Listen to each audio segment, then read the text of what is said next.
Talk with Jesus என்ற ப்ரோக்ராமில் மீண்டும் ஒரு சும்மா அவங்கள பார்க்கும்படியாக தேவன் எனக்கு கொடுத்த இந்த கிருபைக்காக ஸ்தோத்திரம். கிரேஸ் டிவி நேயர்களுக்கு ஆண்டவர் இயேசு நாமத்தில் இந்த காலை வேளையில் நீங்கள் பார்த்துருக்கிற உங்களே கர்த்தர் ஆண்டவர் ஆஸ்வதிப்பாராக. நம்ம ஒரு நாள் இந்த நிகழ்ச்சி உங்களுக்கு ஆஸ்வதமாக இருக்குன்னு நான் விசுவாசிக்கிறேன். இன்றைக்கு நம்ம பார்க்க போகிற தலைப்பு த வேர்ட் ஆஃப் காட், தேவனுடைய வார்த்தை. இந்த தேவ வார்த்தை என்ன செய்கிறது பாருங்கள். ஐசியா சாப்டர் 55, ஏசாயா 55ஆம் அதிகாரம் வசனம் 11. அப்படியே என் வாயிலிருந்து புறப்படும் வசனம் இருக்கும், அது வெறுமையாக என்னிடத்துக்கு திரும்பாமல் நான் அதை விரும்புகிறதை செய்து நான் அதை அனுப்பின காரியமாகும்படி வாய்க்கும். பாருங்கள், இந்த ஒரு பைபிள் வசனமும் ஆண்டவருடைய வாயிலிருந்து, அவர் சொல்கிறார் என் வாயிலிருந்து புறப்படும் வசனம் எப்படி இருக்குதுன்னா அது வெறுமையாக திரும்பாதான், அது ஆண்டவர் விரும்புகிறதை செய்து முடிக்குமா. So word of God is very powerful. பாருங்களேன், 10ஆம் வசனத்தில் சொல்கிறாரு, எப்படி மழை இந்த பூமி மேலே வந்துச்சுன்னா பூமியெல்லாம் நனைஞ்சி உடனடியாக சாப்பாடு, அது ஆகாரம், அந்த விதை கொடுக்குதோ, விதை மூலிமா நிறைய பேருக்கு விதை மூலிமா அங்கே ஆகாரம் உண்டாகிறது. பிறகு விதைக்கிறவனுக்கு விதையும் கிடைக்குது, அதே மாதிரி ஆகாரமும் கிடைக்குது. எப்படியோ அந்த மழை வந்துச்சுன்னா பூமியில் ஒரு ரிசல்ட் வருதுங்க. அதே போல தான் ஆண்டோடைய வாயில் வர வார்த்தை கூட அது வெறுமையாக திரும்பாதுங்களாம், அது அவர் விரும்புகிறத செய்தே திருக்குமா. பிரியமானல், அதுக்கு தான் இந்த வசனம் என்ன இருக்கணும்னா உங்கள் வாயில் இருக்கணும். பிரியமானலே, பைபிள் சொல்லுது, நான் அருளின என் வார்த்தைகள் உங்கள் வாயில் இருப்பதாக. பாருங்கள், அதை நம்ம இந்த வசனத்தை தயவுசெய்து நீங்கள் என்ன பண்ணணும்னா பஹேட் பண்ணணும். அந்த வசனத்தை உங்கள் இருதயத்தில் எப்பொழுதுமே சொல்லிக்கொண்டு இருக்க வேண்டுங்களாம். பாருங்கள், நான் உபாகமும் 6ஆம் அதிகாரம் Deuteronomy 6:6, இன்று நான் உனக்கு கட்டளையிடுகிற இந்த வார்த்தைகள் உன் இருதயத்தில் இருக்க கடவுது. அப்போ இந்த வேர்ட் ஆஃப் காட் எங்கே இருக்கணுங்களா? உங்கள் மனசில் இருக்கணும். நீ அவைகளை உன் பிள்ளைகளுக்கு கருத்தாய் போதித்து, நீ உன் வீட்டில் உட்கார்ந்திருக்கும் போதும், வழியில் நடக்கும் போதும், படுத்துக்கொள்ளும் போதும், எழுந்திருக்கும் போதும் அவைகளை குறித்தே பேச வேண்டும். அப்போது நீங்கள் படுக்கும்போது ஏஞ்சிக்கும் போது என்ன பண்ணாங்களாம், இந்த கடவுளுடைய வார்த்தை, என் வார்த்தைன்னு சொன்னார் இல்லையா, அந்த வார்த்தையை உங்கள் வாயில் சொல்லிக்கொண்டே இருக்கணுங்களாம். பெரியமானே, கர்த்தருடைய வார்த்தை அது ரொம்ப பவர்ஃபுல்லுங்க. மீகா தீர்க்க தரிசன புஸ்தகம் மீகா சாப்டர் 2 and verses 7 சொல்கிறாரு, என் வார்த்தை அவர்களுக்கு நன்மை செய்யாதோ. பாருங்களேன், அந்த வார்த்தை குறித்து ஆண்டவர் சொல்கிறாரு. மீகா 2 verses 7 சொல்கிறார் பாருங்க, யாக்கோபின் வம்சம் என்று பெயர் பெற்றவர்களே, கர்த்தரின் ஆவி குறியிருக்கிறதோ, அவருடைய கிரியைகள் இவ்வளவுதானோ, செம்மையாய் நடக்கிறவனுக்கு என் வார்த்தைகள் நன்மை செய்யாதோ. அப்போ காட்ஸ் வேர்டு அது நன்மை செய்யாதா? கண்டிப்பாக நன்மை செய்யும். பிரியமானலே, God's word will do good to you. ஏன் நீங்கள் ஆண்டோடைய வசனத்தை படிக்கும் போதோ உட்காரும் போதோ அதை சொல்லினே இருக்கணும் அப்படின்னாக்கா, அவருடைய வார்த்தை அதை அவங்களாம் நன்மை செய்யுங்களாம்.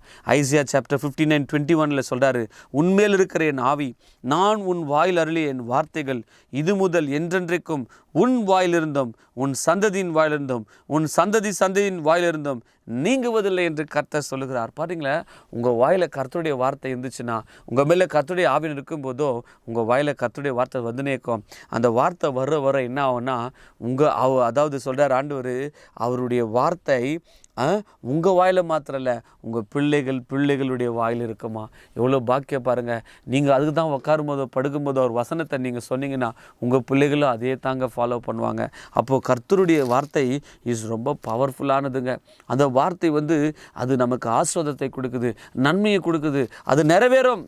அதனால வார்த்தை மாத்திரம் மாறாது. பைபிள் சொல்லுது, வானமும் பூமியும் ஒழிந்து போவோம், என் வார்த்தைகளோ ஒழிந்து போவதில்லை. ஒழியாத ஒரு வார்த்தை ஆண்டவர் உங்களுக்கு கொடுத்துக்கிறாரு.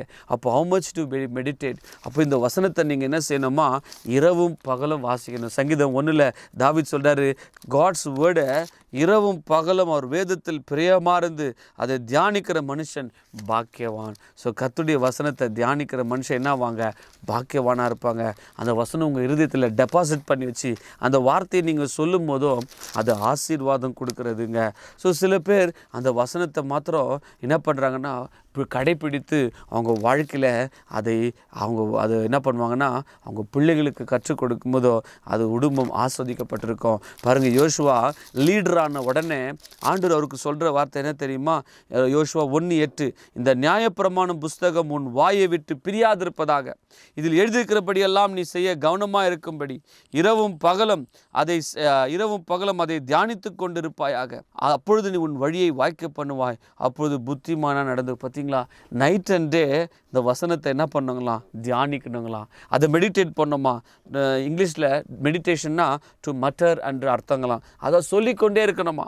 அப்போ இரவும் பகலும் இந்த நியாயப்பிரமாணத்தின் வசனம் அல்லது கடவுளுடைய வார்த்தை உங்கள் வாயை விட்டு பிரியக்கூடாது. பிரியமானே, really this word will do wonders in your life. நீங்கள் வசனத்தை சொல்லி பாருங்கள். ஒரு முறை ஒரு தேவ மனுஷன்கிட்ட ஒரு அம்மா வந்தாங்களாம். ஐயா, எனக்கு தொண்டையில் கட்டின்னு சொல்லிக்கிறாங்க. அப்போ ஊழியக்காரர் ஜெபம் பண்ணிக்கிறார். 3 முறை ஜெபம் பண்ணார், நல்லாவில். அப்போ அவங்க 3வது நாள் ஆண்டர்கிட்ட கேட்டார், ஆண்டு நான் என்ன பண்ணிட்டோம்? ஆண்டு சொன்னார், என் வார்த்தை அவங்க வாயில் சொல்லுன்னு. அப்போ அந்த ஊழியக்காரர் கூப்பிட்டு, அம்மா நீ இந்த மாதிரி புக்கை எடுத்துன்னு போயிட்டு இயேசுவின் தழும்புகளால் நான் சுகமானேன்னு சொல்லு, நீ சொல்லி எழுதி எடுத்துன்னு வானோடனே அந்த அம்மா அதே மாதிரி 10,000 தடவை எழுதிக்கிறாங்க. 10 நாள் இயேசுவின் தழும்புகளால் சுகமான எத்துன்னு வந்தாங்களாம். பாஸ்டர், நீ கொடுத்த ஹோம்ஒர்க் நான் முடிச்சுட்டேன். அப்போ அவர் சொன்னாராம், என்னம்மா நல்லா பேசுகிறிய இப்போன்னு. ஐயோ 10 நாள் இந்த கட்டியே நான் மறந்துட்டேன்னாங்களாம். போய் செக் பண்ணி பாருமான்னு செக் பண்ணி பார்த்தா அந்த கட்டி மறைஞ்சிட்டு இருக்குது. பிரியமானே, அந்த வார்த்தையே ஜீவனாக இருக்குது, அந்த வார்த்தை ஆவியாக இருக்கிறது. ஸோ அந்த வார்த்தை வெறுமையாய் திரும்பாமல் அது நிறைவேறிய தீரும். So God's word is very very powerful. It will accomplish. அது ஆண்டவர் சொன்னதை நிறைவேற்றும். அந்த வார்த்தை விரும்பியாய் திரும்பாது. பிரியமானே, பாருங்களேன், ஐசியா 51:16 நான் வானத்தை நிலைப்படுத்தி பூமி அஸ்திபாரப்படுத்தி சீயோனை நோக்கி நீ என் ஜனம் என்று சொல்வதற்கதாக நான் என் வார்த்தைகளை உன் வாயிலே அருளி. பாருங்களேன், நீ என்னுடைய ஜனமாக இருந்தா உன் வார்த்தை உன் வாயில் ஆண்டவர் என்ன வைக்கிறாருங்களா? அவருடைய வார்த்தையை வைக்கிறார். ஸோ பிரியமானே, கர்த்தருடைய வசனம் ரொம்ப அற்புதமானதுங்க. ஐசியா 66 ஒரு வார்த்தை வருகுதுங்க. ஐசியா 66:2 ஆண்டவர் சொல்கிறாரு, என் வசனத்துக்கு நடுங்கிறவனே நோக்கி பார்ப்பேன். ஆண்டவர் யாரை தெரியுமா பார்க்குறாருங்களா? யார் அவர் வசனத்தை கேட்டு நடுங்குறாங்களோ, யார் அதை வசனத்தை கேட்டு ஆமாண்டவரே என் வாழ்க்கையை நான் சரிப்படுத்துகிறேன், உங்கள் வசனத்தின் மூலமாக என்கிட்ட பேசுங்கன்னு சொல்லி those who tremble at the word of God will look at them. பாருங்களேன், இருதய நொறுங்குண்டு சிறுமைப்பட்டு ஆவியில் நொறுங்குண்டு என் வசனத்துக்கு நடுங்கிறவனே நோக்கி பார்ப்பேன். சென்னையில் ஒரு பெரிய தேவ மனுஷன் இருந்தார். அவர் சொன்னாராம், நான் மறிக்கும் போதோ என் கல்லறையில் இந்த வார்த்தை போடுங்கோ, a man who trembled at the word of God. தேவ வார்த்தையை நான் கைப்பிடித்த ஒரு மனுஷன். பாருங்கள், யோவான் 14:23 இயேசு அவனுக்கு பிரதித்திரமாக, ஒருவன் என்னில் அன்பாயிருந்தால் அவன் என் வசனத்தை கை கொள்ளுவான், அவனில் என் பிதா அன்பாயிருப்பார், நாங்கள் அவனிடத்தில் வந்து அவனோட வாசம் பண்ணுவோம். யார் அவர் வசனத்தை கை கொள்கிறாங்களோ, யார் அவர் வசனத்தை தியானிக்கிறாங்களோ, ஒரு நாளைக்கு மினிமம் அட்லீஸ்ட் 10 சாப்டர்னா படிங்க, ஒரு 5 to 6 சாப்டர்ஸ்னா படிங்க. நான் அப்போ ஆண்டவர் சொல்கிறாரு, யார் என் வசனத்தை கை கொள்கிறாங்களோ அவங்க உள்ளத்தில் ஆண்டவர் வாசம் பண்ணுறாராம். பிதாவாகிய தேவனே வாசம் பண்ணுறாராம். எவ்வளோ ஒரு ப்ரிவிலேஜ் இல்லைங்களா? பிரியமானே, இட்ஸ் அ கிரேட் ப்ரிவிலேஜ். தேவனுடைய வசனம் அது அக்னியாக இருக்கிறது, தேவனுடைய வார்த்தை அது சமட்டியாக இருக்கிறது, தேவனுடைய வார்த்தை நம்மளை சுத்திகரிக்கும். தேவன் பேசுகிறது தம்முடைய வார்த்தையின் மூலமா. இன்னொரு வசனம் வருதுங்க.